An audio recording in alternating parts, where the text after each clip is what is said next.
Hey everyone, today I'm going to show you how to unlock a hidden end task option right in the Windows 11 taskbar. No third-party tools, no downloads, just a quick tweak. This feature allows you to right-click on any app on the taskbar and instantly end it, like Task Manager but way faster. So let's get started.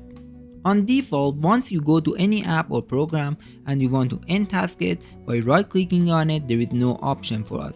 And before this, we only had to go to Task Manager by right-clicking on the taskbar, going to Task Manager, finding the app or the program, and ending it from there. But now we can go to Setting to turn on a feature so we can end it with right-click. So in Setting, all you have to do is to look for Developers under System and go inside it, and as you can see, there's the End Task option, and go ahead and turn it on. Even though it's called developer mode for this option, don't worry, based on my experience it's safe to turn on if you already know how to end task programs through Task Manager. And based on my experience, this is completely fine for me. But always be cautious when you're adjusting system settings and system setting features for developers. So as you saw, simply we were able to right click on any app or program and end it, and that's how simple we can do this.